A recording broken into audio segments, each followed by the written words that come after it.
할렐루야. 지난 한 주간도 평안하셨습니까? 지난 한 주간 건강히 지내셨습니까?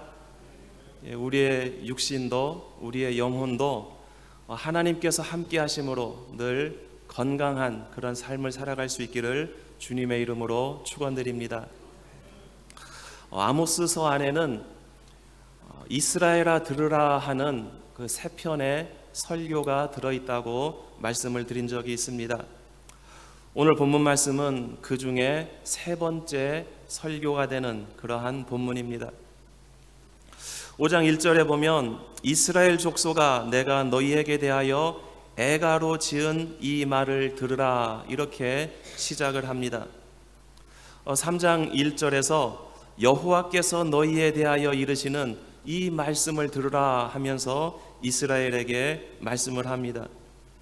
또 4장 1절에 보면 이 말을 들으라 하면서 사마리아 산에 있는 바산의 암소들아 하면서 말씀을 시작합니다. 오늘 본문에서 보면 애가로 지은 이 말을 들으라 이렇게 말씀을 합니다. 애가로 지은 이 말을 들으라. 1500년 전에 우리 한국의 역사입니다. 1500년 전에 서동요라고 하는 그러한 동요가 유행한 적이 있습니다. 지금 경주에 있는 신라의 서라벌에 이러한 동요가 어린 아이들의 입을 통해서 유행이 되었습니다. 그 내용을 보면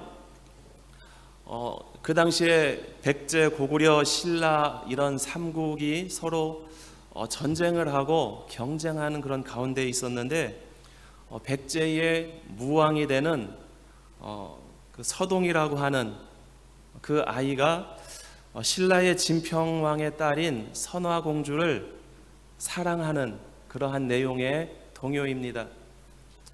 그래서 이 동요를 보면 그 서동이와 선화공주가 그 사랑에 빠져서 매일매일 서로 만난다 그러한 내용입니다. 이 동요가 어린 아이들의 입술을 통해서 서라벌에 쭉 퍼져나가니까 궁궐에서는 왕을 비롯해서 귀족들이 화가 났습니다.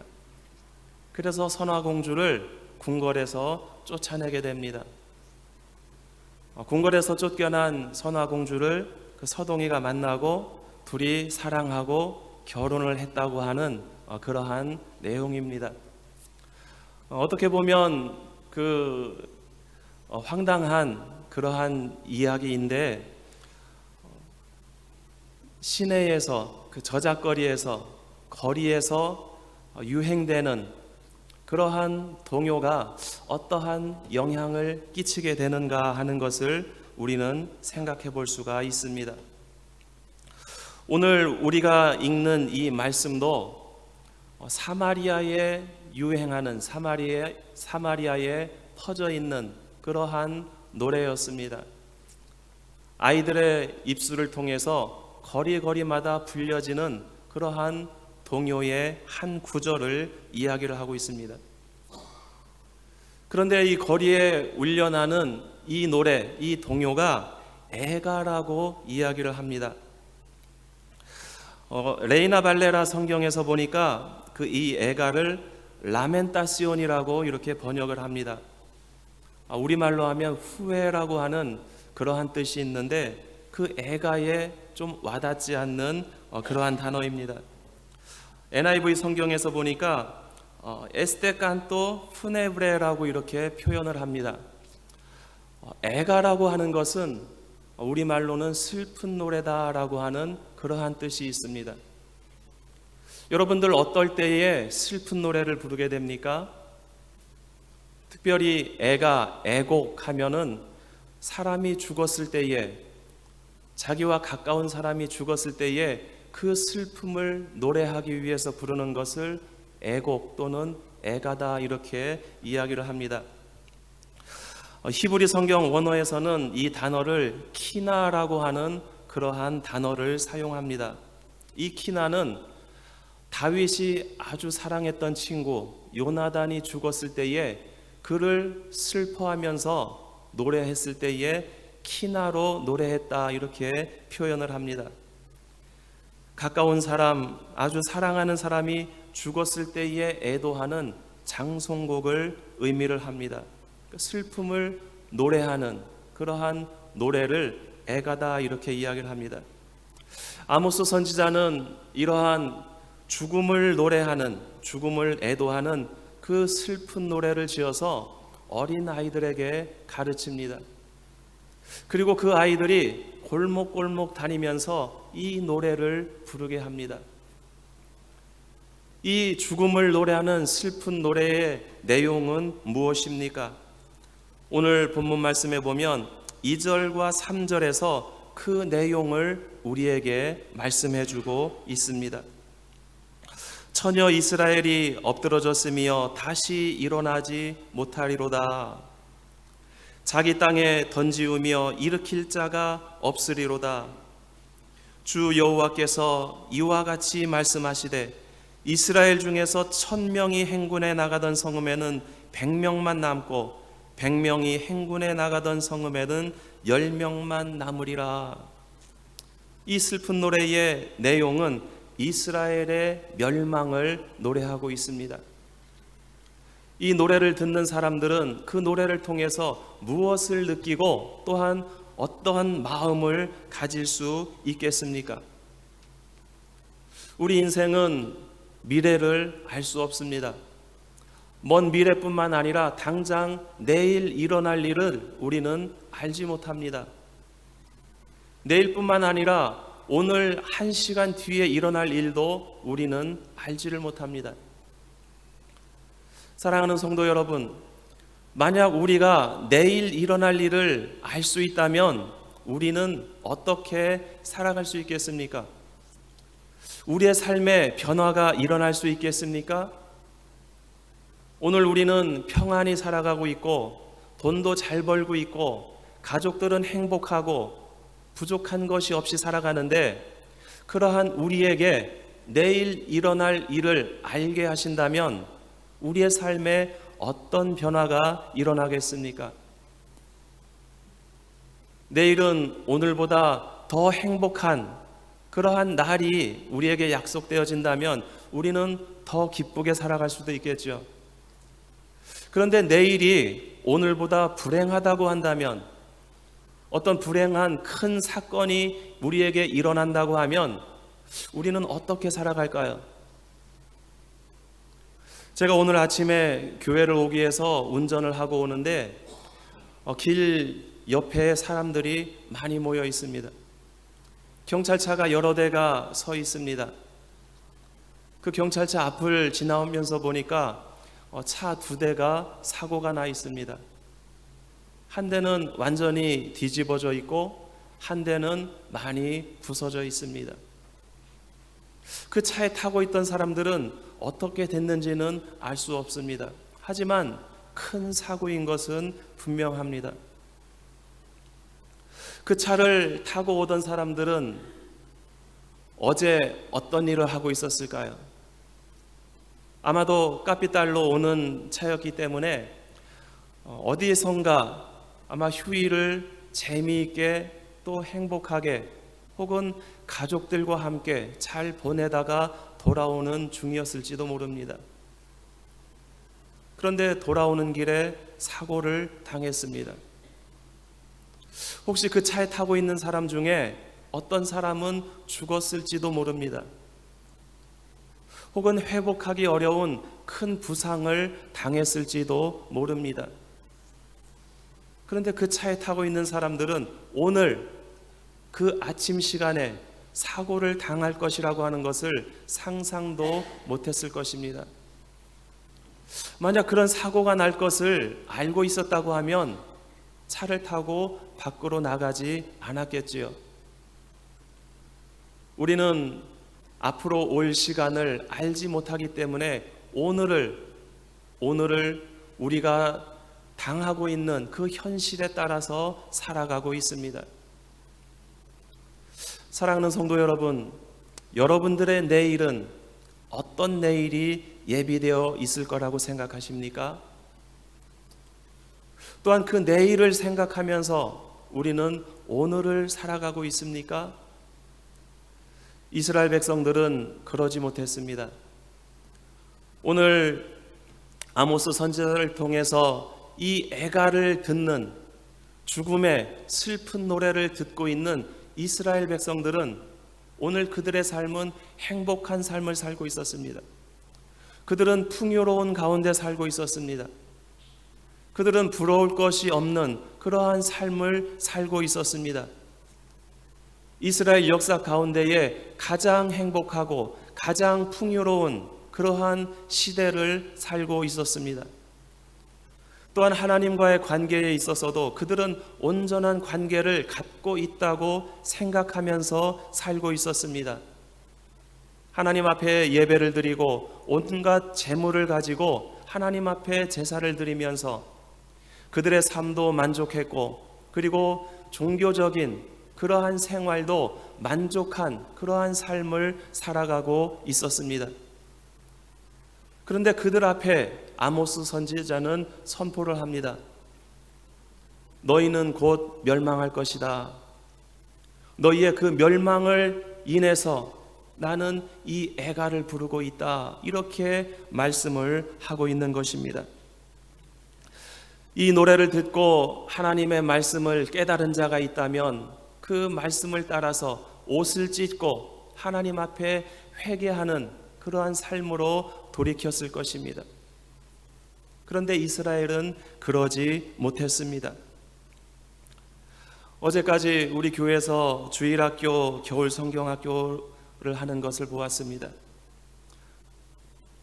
그 아울라 벽에 보니까 주의 길을 따라갑시다 라고 하는 그러한 주제를 가지고 요나서를 내용으로 겨울 성경학교를 하는 것을 보았습니다. 요나서에서 보면 똑같은 하나님의 선포가 나타납니다. 하나님께서는 니느웨 성의 타락함을 보시고 그들의 하나님 앞에 악함을 보시고 그 성이 멸망할 것을 이스라엘의 선지자 요나를 통해서 외치게 하십니다. 그런데 선지자의 그 외침을 듣고 니느웨 성에서는 왕을 비롯해서 모든 백성들이 하나님 앞에 나와 회개를 합니다. 하나님 앞에 죄를 지었고 악한 인생이었음을 고백을 하고 그 삶에서 돌이키기를 원합니다. 그러한 니느웨 성의 결말은 어떻게 됩니까? 하나님께서 멸하시기로 했던 그 니느웨 성은 멸망을 당하지 않고 하나님의 용서를 받게 됩니다. 그 용서함 받는 그 모습을 보고 요나 선지자는 하나님 앞에 불평을 합니다. 하나님 보세요. 바로 이것 때문에 제가 하나님 말씀에 순종하지 않았던 것입니다. 이 원수들, 우리 나라를, 우리 조국을 괴롭히는 이 원수들을 하나님께서는 용서해 주실 그런 계획을 갖고 있지 않았습니까? 그래서 저에게 외치라고 하지 않았습니까? 저는 이것이 못마땅합니다. 마음에 들지 않습니다. 그러한 요나 선지자의 불평을 듣고 하나님께서는 박넝쿨을 내주십니다. 그 땡볕에 박넝쿨의 그 그늘을 의지하면서 요나는 쉼을 얻습니다. 그런데 벌레가 나타나서 그 박넝쿨을 갉아먹고 그늘이 없어지는 것을 가지고 그는 또 불평을 합니다. 그러한 모습을 통해서 하나님께서 요나에게 말씀하십니다. 너는 이 작은 것을 가지고 기뻐하기도 하고 슬퍼하기도 하지 않느냐? 하나님께서 이 세상을 바라보는 그 마음이, 아버지의 마음이 바로 이와 같다 하는 것을 말씀해 주십니다. 그런데 오늘 동일하게 하나님께서는 이스라엘을 향해서 이러한 재앙을, 그들의 멸망을 선포하게 하십니다. 그럼에도 불구하고 이스라엘 백성들은 하나님의 말씀을 듣지도 않고 그 말씀을 따르려 하지도 않습니다. 그러한 이스라엘 백성들에게 다가올 미래는 어떤 것이겠습니까? 내일을 알지 못하고 오늘을 즐기며 살다가 내일 멸망해가는 세상의 어떤 사람들과 같이 그들은 곧 멸망해 버릴 것입니다. 그런데 하나님께서 원하시는 것은 그들이 멸망하는 것, 그들이 징계를 받는 것이 아니었습니다. 4절 말씀에 보면 이스라엘을 향해서 하나님께서는 이렇게 말씀하십니다. 여호와께서 이스라엘 족속에게 이와 같이 말씀하시기를 너희는 나를 찾으라 그리하면 살리라. 여호와 하나님을 찾으라 그리하면 너희가 멸망하지 않고 너희가 살 것이다, 이렇게 말씀하고 있습니다. 이스라엘이 살기를 원하는 것, 그것이 바로 하나님의 뜻이라고 하는 것입니다. 이 말씀은 6절과 8절과 14절에 4번에 걸쳐서 반복해서 말씀을 하고 있습니다. 여호와 하나님께서 원하시는 것은 너희가 징계를 받고 멸망하는 것이 아니라 너희가 여호와 하나님을 찾고 너희가 살기를 원한다. 성경에서는 이렇게 말씀하고 있습니다. 이스라엘이 살 길은 과연 여호와 하나님을 찾는 길밖에 없음을 우리에게 말씀하고 있습니다. 베델을 찾지 말며 길갈로 들어가지 말며 부엘세바로도 나아가지 말라, 이렇게 말씀을 합니다. 이스라엘 백성들은 하나님을 찾기 위해서 베델로 올라가고 그리고 길갈로 올라가고 심지어는 부엘세바로까지 나아갔다고 말씀을 합니다. 여로보암 1세 이스라엘 왕 때에 이스라엘 백성들은 예루살렘에 있는 성전으로 올라가지 못하도록 하였습니다. 온 이스라엘은 예루살렘 성전을 통해서 하나님 앞에 나가야 하는데 남유대와 분열되어 있는 북이스라엘 백성들은 남쪽 왕국에 있는 그 예루살렘 성전에 올라가지 못하게 한 것입니다. 그래서 이스라엘 백성들은 이스라엘 각지에 있는 산당을 통해서 그 산당에서 하나님 앞에 예배를 드리고자 했습니다. 그런데 이 산당이 북쪽 끝에 있는 단에서부터 남쪽 유대왕국 끝에 있는 부엘세바에까지 많은 산당들이 그 당시에 있었다고 합니다. 그들은 이 산당에서 하나님께 예배를 드리고자 했지만 그곳에서 드려지는 것은 하나님 앞에 드려지는 예배가 아니었다고 하는 것입니다. 많은 재물을 가지고 하나님을 예배하기 위해서 나간다고 하지만 그곳에서 있어지는 일들은 우상 숭배였다고 하는 것입니다. 부엘세바는 예루살렘까지 가는 것보다 사마리아에서부터 3배나 먼 거리에 있는 곳입니다. 모든 남북 왕국의 남쪽 끝에 있는 그러한 도시였습니다.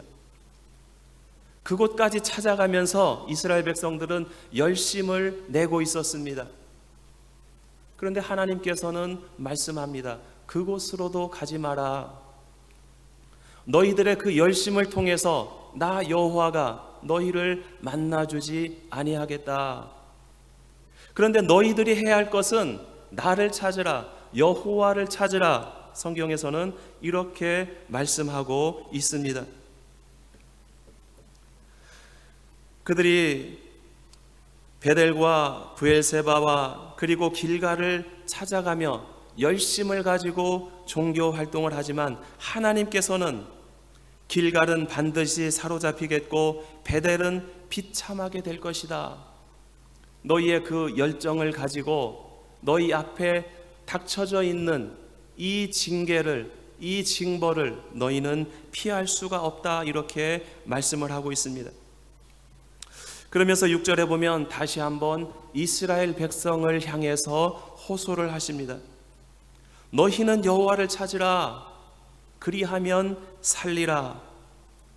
여호와를 찾으면 살겠고 너희가 그렇지 않으면 그가 불같이 요셉의 집에 임하여 멸하실 것이다. 이렇게 말씀을 합니다.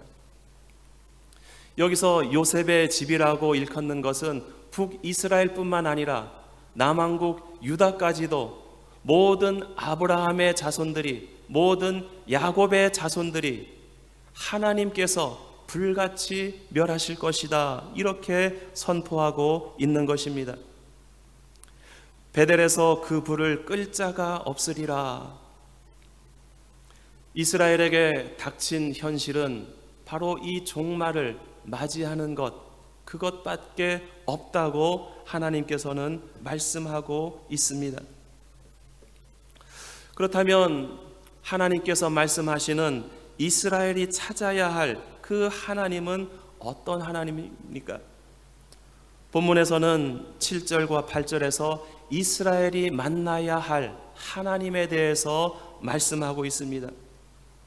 이스라엘이 만나야 할 하나님은 공의의 하나님이라고 우리에게 말씀을 하고 있습니다. 7절 8절에서 정의를 쓴 쑥으로 바꾸며 공의를 땅에 던지는 자들아, 묘성과 삼성을 만드시며 사망의 그늘을 아침으로 바꾸시고 낯을 어두운 밤으로 바꾸시며 바닷물을 불러 지면에 쏟으시는 이를 찾으라. 그의 이름은 여호와시니라. 그의 이름은 여호와시니라. 너희가 찾아야 할 여호와 하나님의 이름, 그 여호와 하나님은 공의의 하나님이다. 하나님께서는 그 하나님을 너희가 지금 만나야 한다라고 이스라엘 백성들에게 말씀하고 있는 것입니다. 그런데 이스라엘의 현실은 어떻습니까? 이러한 공의를 짓밟고 이러한 하나님을 떠나고 있음을 오늘 본문에서는 우리에게 말씀하고 있습니다. 10절에 보면 무리가 성문에서 책망하는 자를 미워하며 정직히 말하는 자를 싫어하는도다, 이렇게 말씀을 합니다. 11절 상반절에 보면 너희가 힘없는 자를 밟고 그에게서 미래 부당한 세를 거두었다, 이렇게 말씀을 합니다. 성문은 이스라엘 백성들이 재판을 받는 장소이기도 합니다. 이스라엘의 성문에는 항상 그 성의 장로들이 자리를 하고 있습니다. 그리고 이스라엘 백성들 가운데에 잘못된 것, 시시비비가 일어나면 성문으로 향하게 됩니다. 그리고 그 성문에 앉아있는 장로에게 그 문제를 가지고 옵니다. 그러면 성문에 앉아있는 장로는 그 일의 잘잘못을 따지고 재판을 하게 됩니다. 그 재판은 하나님의 말씀에 비추어서, 하나님의 율법에 비추어서 누가 옳았고 누가 그른지를 판단을 해주게 됩니다. 그런데 이스라엘 백성들의 지금 현재의 모습은 성문에서 책망하는 자를 미워한다, 이렇게 말씀을 합니다. 이스라엘의 장로들이 성문에 앉아서 그 백성들이 온전히 하나님의 말씀을 따라 살아가기를 원하는데 그 판결을 내려주는데 그 말씀을 듣기를 싫어한다. 또한 정직히 말하는 자를 싫어한다, 이렇게 말씀을 합니다. 또한 그들의 삶의 모습은 힘없는 자를 밟고 그에게서 미래 부당한 세를 거두어 드리고 있다, 이렇게 이야기를 하고 있습니다.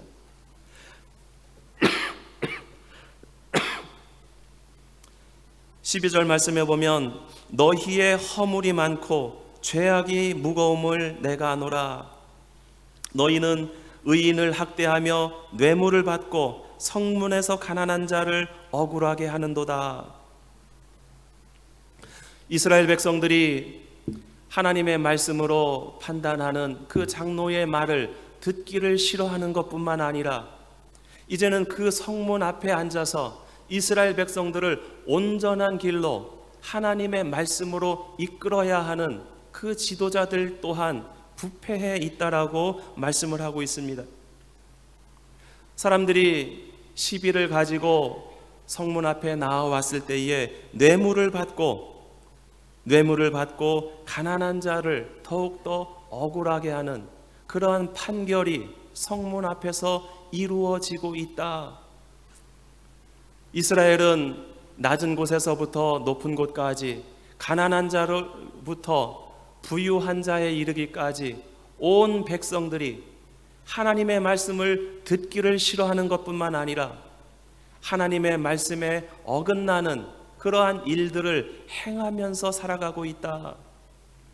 그러한 너희 죄로 말미암아서 너희는 지금 풍요롭고 평화롭고 잘 살아가고 있는 것 같지만 바로 내일 너희에게 멸망이 임할 것이다. 하나님께서는 선지자를 통해서 이렇게 책망을 하고 있고 또한 그들의 멸망을 선포하고 있는 것입니다. 11절 하반절의 말씀을 통해서 보면 그들의 내일에 대해서 말씀을 합니다. 너희가 비록 다듬은 돌로 집을 건축하였으나 거기 거주하지 못할 것이요 아름다운 포도원을 가꾸었으나 그 포도주를 마시지 못하리라. 이 말씀이 이스라엘 백성들에게는 굉장히 친숙한 그러한 말씀이지 않습니까? 이스라엘 백성들은 어떻게 가나안 땅에 정착해 살게 되었습니까? 이스라엘 백성들이 40년 광야 생활을 마치고 가나안 땅에 들어갈 때에 하나님께서는 그들에게 무엇이라고 말씀하셨습니까? 너희는 가나안 땅에 들어가서 살게 될 때에 너희가 농사짓지 않은 것을 너희가 먹을 것이다. 너희가 짓지 않은 집에 너희가 거주하고 살게 될 것이다. 이스라엘 백성들에게 그렇게 약속해 주셨습니다. 그리고 이스라엘 백성들이 그렇게 살아갈 수 있는 이유에 대해서 무엇이라고 말씀하십니까? 하나님께서 그 땅에 거주하는 백성들이 집을 짓고 농사를 짓고 살아가는데 그들을 멸절시키고 그 모든 것을 이스라엘 백성들이 취할 것이라고 말씀하셨습니다. 그런데 그 이유는 그 땅에 살고 있는 백성들이 이스라엘 백성들하고 비교할 때에 다른 어떤 것이 없습니다. 오직 한 가지, 그들이 하나님 보시기에 악하였기 때문에 그들을 멸절시키고 그들이 지은 집, 그들이 농사 지은 것, 그것이 너희 것이 될 것이다. 이렇게 말씀하셨습니다. 그런데 오늘 이스라엘을 향해서 하나님께서 말씀하십니다.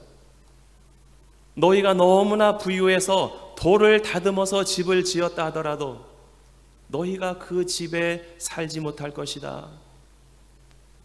너희가 아름다운 포도원을 가꾸어 놓았지만 그 실과가 너희 입속으로 들어가지 못할 것이다. 내일을 알지 못하고 살아가는 이스라엘 백성들아, 너희가 오늘 하고 있는 일이 무엇이냐? 이렇게 책망하고 계신 것입니다.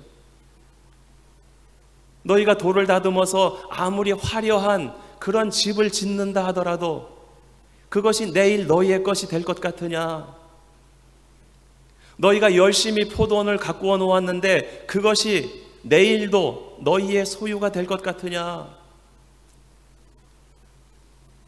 너희의 삶의 모습으로 인해서 그 모든 것을 빼앗아 버리겠다. 그 이유는 너희의 악함 때문이다. 성경에서는 우리에게 이렇게 말씀하고 있습니다.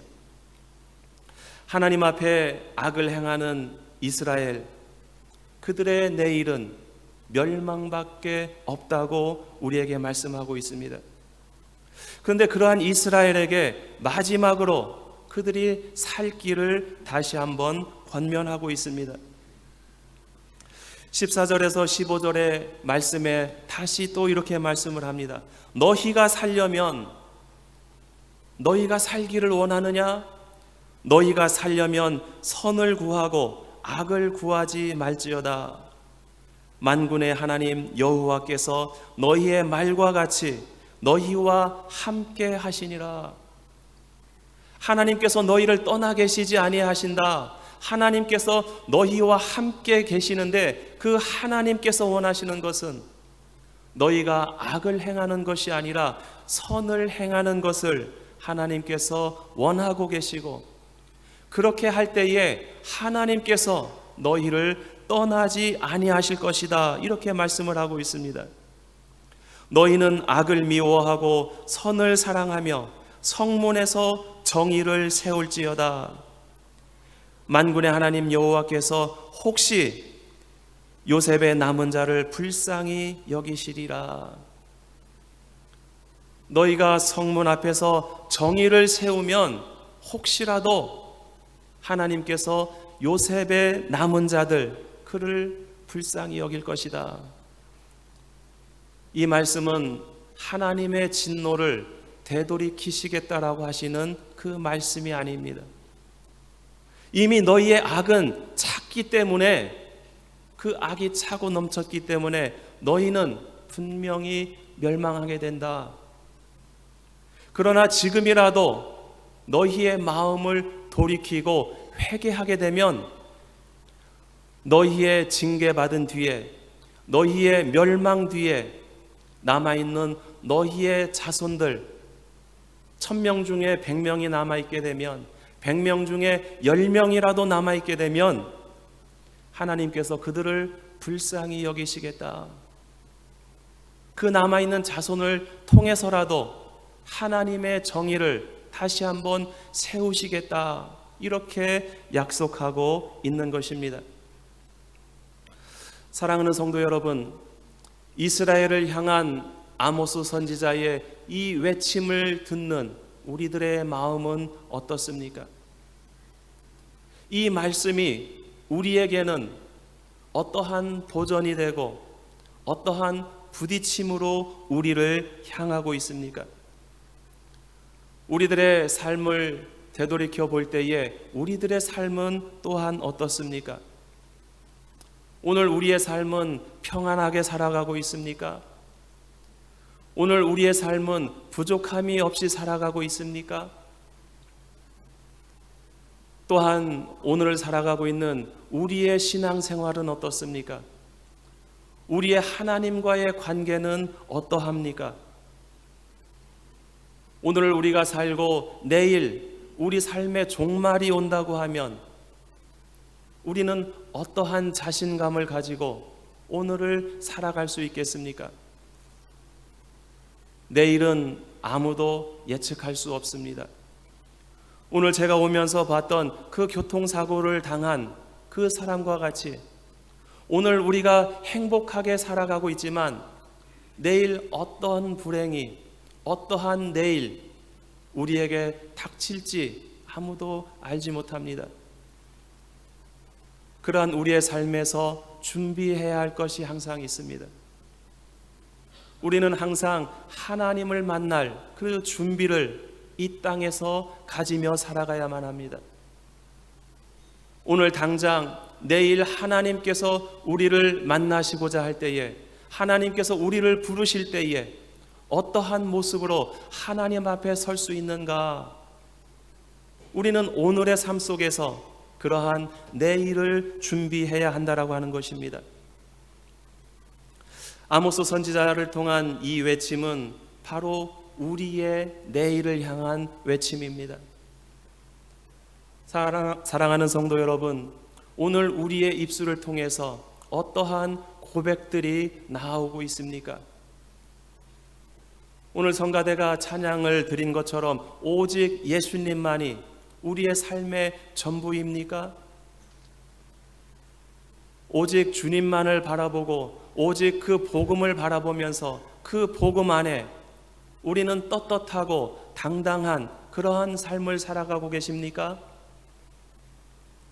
우리의 입술을 열 때에 우리의 입술에서 복음의 고백이 나오고 있습니까? 우리의 입술을 열어서 대화를 나눌 때마다 우리의 입술에서 간증이 넘쳐나고 있습니까? 그렇지 않다고 한다면 오늘 나와 하나님과의 관계가 어떠한 관계인지 우리는 다시 한번 점검을 해보아야 할 것입니다. 요즘 우리 교회에서 수요 성경 공부를 하면서 여러 가지 대화를 하고 있습니다. 그 대화를 하는 중에 지난주에 우리는 어떠한 간증을 하고 있는가 하는 그러한 대화를 나눈 적이 있습니다. 사랑하는 성도 여러분, 우리가 다른 사람들을 만나서 대화할 때에 그 내용의 대부분은 무엇입니까? 우리가 이 세상에서 더 잘 살기 위해서 더 많은 돈을 벌기 위한 그러한 일 하는 데에 우리의 많은 이야기들이 나오고 있습니까? 혹은 나의 스트레스를 풀기 위해서 다른 어떤 사람의 흉을 보고 허물을 나누면서 그것으로 우리의 위안을 삼는 그러한 말들이 우리 입술에서 혹은 많이 나오고 있지는 않습니까? 혹은 하나님께서 나를 만나 주시고 그리고 내 인생을 변화시켜 주신 그 간증이 우리 입술을 통해서 나오고 있습니까?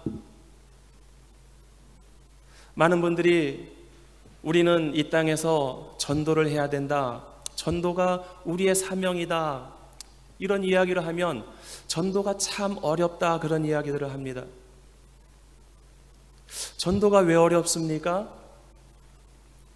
전도를 하려면 많은 성경의 지식이 있어야 되고 또 그것을 통해서 다른 사람을 이해시키고 설득할 수 있어야만 전도를 할 수 있다. 많은 분들이 그렇게 생각을 합니다. 그런데 신약 성경을 읽어보면 전도를 하는 것이 그렇게 어려운 것이 아닙니다. 사도 바울이나 베드로가 전도를 할 때 보면 단 한 가지만을 이야기를 합니다. 그것은 자신의 신앙 고백입니다. 자기가 만났던 하나님을 간증하는 그 간증을 합니다. 그냥 간증을 하면 많은 사람들이 그 간증을 듣고 예수님을 영접하게 됩니다. 그냥 간증만 하면 됩니다. 이렇게 이야기를 하면 간증도 어렵다, 이렇게 이야기를 합니다. 간증이 왜 어렵습니까? 많은 교회에서 간증을 하는데 간증거리가 있어야 된다고 이야기를 합니다. 간증거리가 없으니까 간증이 어렵습니다. 그 어려운 간증은 무엇입니까? 내가 예수 믿으니까 이렇게 돈을 잘 벌고 부자가 되었다. 내가 예수를 믿으니까 내가 이렇게 높은 위치에 올라가게 되었다. 내가 예수를 믿으니까 세상 사람들로부터 이렇게 존경받는 사람이 되었다. 그 간증은 가짜 간증입니다. 간증은 하나님께서 나를 만나 주신 그 사건을 이야기하는 것이 간증입니다. 성경에서 보면 모든 제자들이 간증을 하면서 전도를 할 때에 바로 그것을 이야기를 합니다. 여러분들, 내가 예수 그리스도를 만나기 전에 나는 이러한 사람이었습니다. 예수를 만나기 전에 나는 악한 사람이었습니다. 사도 바울은 그 악함에 대해서 내가 악한 자들 중에 괴수였다, 이렇게 표현을 합니다. 그 정도로 악한 나를 하나님께서 예수 그리스도를 통해 만나 주셨습니다. 예수 그리스도를 만나는 그 순간 나의 삶은 변하게 되었습니다. 내 인생의 목적이 변하게 되었습니다. 내가 추구하는 것, 그것이 이 땅의 것이었는데 예수 그리스도를 만난 그 후부터 나는 하늘의 것을 바라보게 되었고 그것을 추구하게 되었습니다. 그리고 예수 그리스도를 만난 그 이후로 나의 삶이 이렇게 변화되었습니다. 여러분들, 내가 만난 그 예수님을 당신도 만나보십시오. 이러한 간증을 할 수 없는 그리스도인이 이 세상에 과연 한 사람이라도 있습니까? 이 간증을 할 수 없다고 하면 우리는 아직까지도 예수 그리스도를 인격적으로 만나지 못했기 때문에 그렇습니다. 우리가 아무리 종교적인 열심으로 교회의 문턱을 밟는다 하더라도 내 안에서 인격적으로 만난 예수 그리스도를 표현할 수 없다고 한다면 우리는 아직까지 온전히 하나님을 만나지 못했다라고 하는 것입니다. 이스라엘 백성들이 그랬습니다. 삶의 풍요로움 속에서 베델로 올라가고 길갈로 올라가고 그리고 그 먼 브엘세바까지 가면서 하나님 앞에 제사 드리고 그리고 하나님을 예배한다고 했지만 그들은 진정으로 하나님을 만나지 못했습니다. 그들의 예배를 하나님께서는 우상숭배라고 말씀을 합니다.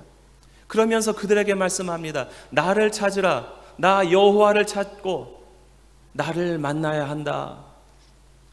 사랑하는 성도 여러분, 오늘 아모스의 외침 속에서 하나님을 인격적으로 만나고 그분과 소통하면서 하나님께서 원하시는 그러한 삶을 살아갈 수 있는 저와 우리 모두가 될 수 있기를 주님의 이름으로 축원드립니다. 기도하겠습니다. 하나님 아버지, 주신 은혜를 감사드립니다.